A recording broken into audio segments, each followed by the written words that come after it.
In the Memorial Union for the Herald Times, I'm Brian Singer. Indiana heading dancing to the Sweet 16 for the first time since 2012-2013. In the way are the North Carolina Tar Heels. The game will tip off Friday night after Wisconsin Notre Dame in Philadelphia. I stopped by, see what some fans had to say just 24 hours before tip-off. Here with Riccio, loyal Hoosier basketball fan, as Indiana heads into the Sweet 16. What's your thoughts on Indiana's season thus far and the job Tom Crean has done? It's been phenomenal from where this team was back in November, early December with the loss at Duke and how he's responded to it. The team has been playing fantastic, and we're all supporting the team to get it done on Friday. Here with IU alum Seth and his son Jonah touring Indiana. Now, Seth, you mentioned to me here for the 1987 season. Can you just describe that feeling to a lot of viewers who weren't exactly around for that in Bloomington? It was a great time. 87, it was our senior year. Me and my girlfriend at the time was now my wife. We watched the whole tournament, the Final Four. The finals were amazing. I remember it like it was yesterday where I was, what we were doing. When Keith Smart hit that shot to win the game, everybody just went right down to the fountain, as everybody probably already knows. Had a great time, and we all ended up on Kirkwood, and crazy things happened from there too. It was a great day. Here with Dr. Goldsmith, Dean of Students at Indiana University. Now, it's been a little while since Indiana's reached the Sweet 16. What has the vibe been like around Indiana University and Bloomington as a whole? And how great has it been that Indiana basketball has really resurged and given the students something to wait for as the weekend approaches? Sure, it's just real exciting, and the students are excited. You can feel it in the air. It's just a topic of conversation in many different places, and I think students are waiting for the big game tomorrow night and looking forward to a great result. Thank you very much. I appreciate it. Thanks for your time. I know you're very busy. So thanks. Here with Amy, a freshman at Indiana University, comes into this game just 24 hours away with a little conflict of interest, if you will. You mind explaining that?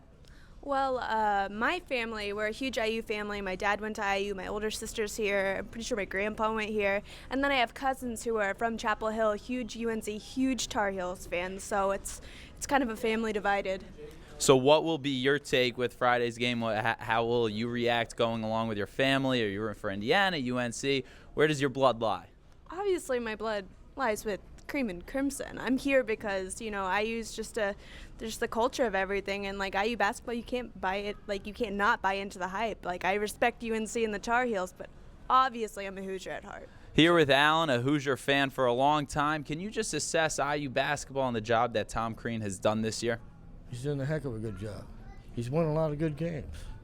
We'll see what he does Friday night. Friday night, North Carolina, Indiana. The late game will tip off after Wisconsin, Notre Dame. If you can have one player with the ball in the final moments, who would it be? It's gotta be the short guy.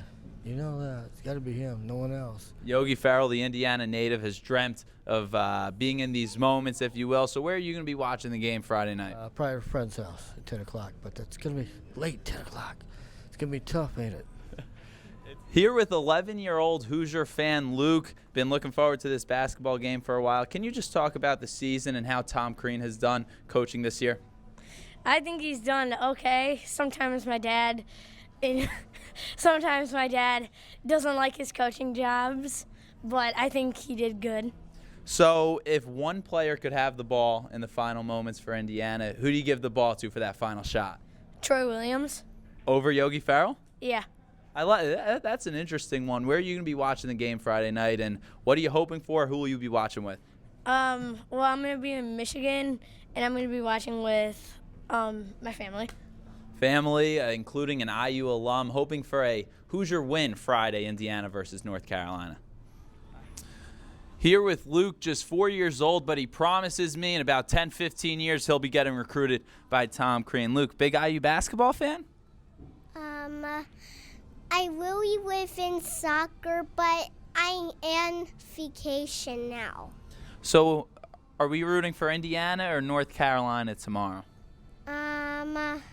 North Carolina tomorrow. Going against the family lineage. Some parents went here. They'll have to forgive him on that. Luke, thank you so much, buddy. I really appreciate it. Right here. Thanks. Here with Colleen, a junior at Indiana University. Colleen, what's it like being around campus, knowing Indiana's got a big game just 24 hours away? What's the student population feeling like? You can just tell everybody's really excited. People are talking about it all the time. And who's your favorite player on this Indiana team to watch? Who should have the ball in the final moments? Yogi. All about Yogi? Yeah. So if you could give an A through F or just talk about how Tom Crean has done this year with this team. Have any opinions on him as sitting at the head of the table? I think that everybody's, kind of down on him because it was a bumpy start to the season, but I think hearing the players talk about him, they make it seem like he's been their rock. So I think he's done a really good job as far as bringing that team together. Where will you be watching the game tomorrow night? Who are you going to watch with? Probably at Kilroy's. See you. Thank you very much. I appreciate it. Thanks, Colleen.